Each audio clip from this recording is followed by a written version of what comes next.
नमस्कार दोस्तों।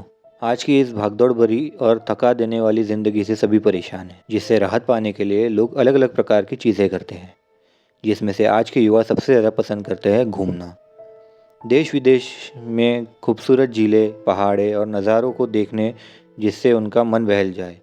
लेकिन अगर देश विदेश में कहीं आपके साथ कुछ अनहोनी हो जाए जो आपकी मौत का कारण बन जाए तो ऐसे ही कुछ हुआ कनाडा की रहने वाली 21 साल की एलिसा लैम के साथ। आखिर क्या हुआ था एलिसा लैम के साथ, ये जानने के लिए चलिए शुरू करते हैं आज का video, episode 2 of horror unfiltered. Elisa Lam एक चाइनीज़ लड़की थी जिसका असली नाम लैम हो यी था। वो कनाडा के ब्रिटिश कोलंबिया यूनिवर्सिटी की छात्रा थी। उसके माता पिता हांगकांग से कनाडा शिफ्ट हो चुके थे। अपनी छुट्टियां मनाने वो अमेरिका के लॉस एंजलिस गई हुई थी, जहां वो सेसिल होटल में रुकी हुई थी। शुरुआत में सब कुछ ठीक चल रहा था, पर जब बहुत दिनों बाद एलिसा के माता पिता की बात एलिसा से नहीं हुई तो उन्होंने 8 फरवरी 2013 को एलिसा की गुमशुदा होने की रिपोर्ट पुलिस के पास लिखाई। पुलिस को शुरुआत में तो कोई सुराग नहीं मिले, पर 13 फरवरी को जब पुलिस ने होटल की एक लिफ्ट की सीसीटीवी फुटेज चेक की, उसमें एलिसा नज़र आई। पर वो वीडियो में एलिसा कुछ अलग ही हरकतें करती हुई नज़र आती है। फुटेज देखने के बाद पता चलता है कि ये एलिसा की आखिरी वीडियो थी और 31 जनवरी 2013 को देखी गई थी, जब उसे सेसिल होटल छोड़कर सेंटा क्रूज के लिए निकलना था। पर उसके बाद न होटल मैनेजमेंट वालों ने उसे देखा, न उसकी बात उसके माता पिता से हुई। एलिसा का इस तरह गायब होना एक रहस्य बन गया। आखिर कहाँ गायब हो गई थी एलिसा? पर फिर कुछ दिन बाद जब होटल के अन्य मेहमानों ने होटल के पानी में से बदबू आने की शिकायत की, तो 19 फरवरी 2013 को होटल के मेंटेनेंस वर्कर पानी की टंकी साफ करने गए तो उन्हें 1000 गैलन की पानी की टंकी में नजर आया एलिसा का मृत शरीर। ये खबर बाहर आने से होटल वाले, पुलिस और पूरी दुनिया हैरान हो गई। आखिर क्या हुआ था एलिसा के साथ? ये जानने के लिए चलिए देखते हैं वो वीडियो जिसमें एलिसा आखिरी बार कैद हुई थी।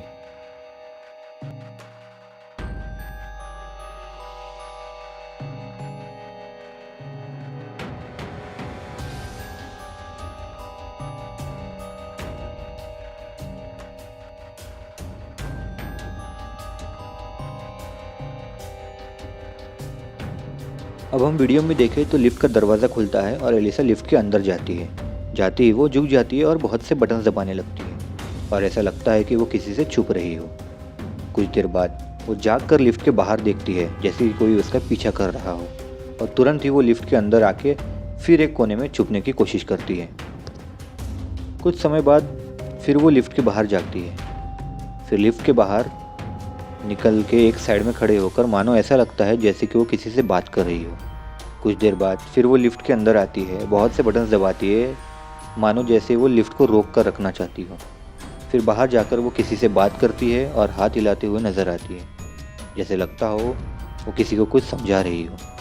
आखिर में वो लिफ्ट के सामने से हट जाती है और लिफ्ट का दरवाज़ा बंद हो जाता है। तो ये था एलिसा का आखिरी कैद हुआ पल।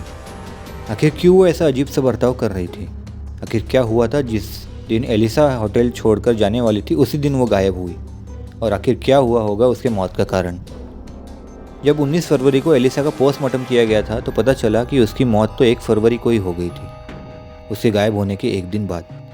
एलिसा की बॉडी जब उस पानी की टंकी में मिली तो उसकी बॉडी बहुत सड़ चुकी थी और उसके बदन पे एक भी कपड़ा नहीं था, और जो कपड़े उसने एक दिन पहले पहने थे वो कपड़े भी पानी की टंकी में से मिले। तो क्या किसी ने एलिसा के साथ कुछ गलत काम करके उसे मार दिया होगा?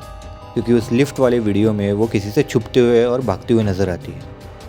क्या इस काम में कोई होटल वाला शामिल था? ये इस बात को जानता था कि लिफ्ट में कैमरा है, इसीलिए वो लिफ्ट के सामने नहीं आया, पर लिफ्ट का दरवाज़ा बंद होने पर एलिसा को ले जाकर उसके साथ कुछ गलत काम करके उसके मार दिया। और अगर ये बात हम जाने तो पता चलता है कि जिस सेसिल होटल में वो रुकी हुई थी वो बड़ा बदनाम था।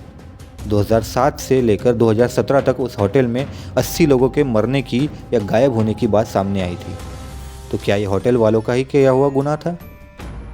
पर जब एलिसा का पोस्टमार्टम हुआ तब डॉक्टर्स ने बताया कि उसके शरीर पर किसी भी प्रकार के ज़ोर ज़बरदस्ती के निशान नहीं थे, ना ही ऐसा कोई सुराग मिला जिससे ये कह सके कि उसके साथ किसी ने कुछ गलत किया होगा। पर एलिसा के माता पिता का कहना है कि डॉक्टर्स ने ये बात छुपाई कि एलिसा के शरीर के अंदर के अंग जैसे कि रेक्टम शरीर से बाहर आ चुके थे। इस पे डॉक्टर्स ने ये कहा कि बहुत दिनों से पानी में सड़ने के कारण उसका शरीर का ये हाल हो सकता है। बाद में पुलिस के इन्वेस्टिगेशन में ये बात सामने आई कि एलिसा बायपोलर डिप्रेशन की शिकार थी, जिसमें इंसान का मूड बार बार बदलता रहता है और वो अलग अलग और अजीब हरकतें करता है, जैसा कि हमने उस लिफ्ट वाले वीडियो में देखा। इस डिप्रेशन से बाहर निकलने के लिए एलिसा दवाई भी लेती थी, जिसमें वेलब्रूटिन, लेमोट्रिजीन और वेनलाफेक्साइन शामिल थे, जो अलग अलग प्रकार के नशे और डिप्रेशन से छुटकारा पाने में मदद करते थे। और गहराई में देखें तो एलिसा एक ब्लॉगर भी थी। उसने 2010 में टम्बलर नाम की एक वेबसाइट पर ब्लॉग करना शुरू किया था, जहां वो अपने एंग्जाइटी और डिप्रेशन के बारे में बताया करती थी। एक ब्लॉग में उसने ये भी लिखा था कि काश वो अपने दिमाग को चुप कराकर किसी एक डब्बे में रखकर उसे अपने अलमारी में बंद कर पाती। तो क्या एलिसा ने आत्महत्या की थी? क्या उसने अपनी ज़िंदगी और बीमारियों से तंग आकर ये कदम उठाया था? एलिसा के माता पिता के मुताबिक पहले कभी एलिसा ने आत्महत्या करने की कोशिश नहीं की थी, पर ऐसा एक वाक़या था जहां एलिसा बिना बताए कुछ दिन के लिए गायब हो गई थी और उसे हेलुसिनेशन होते थे, जिसके कारण वो बेड, टेबल या किसी भी चीज़ के नीचे छुप जाया करती थी। एलिसा की रिपोर्ट में ये भी सामने आया कि उसके शरीर में से 0.02 ग्राम शराब की मात्रा मिली थी। रिपोर्ट ने यह भी बताया कि एलिसा कई दिनों से अपने डिप्रेशन के लिए कोई दवाई नहीं ले रही थी, जिसके कारण उसे हेलुसिनेशन हो रहे होंगे।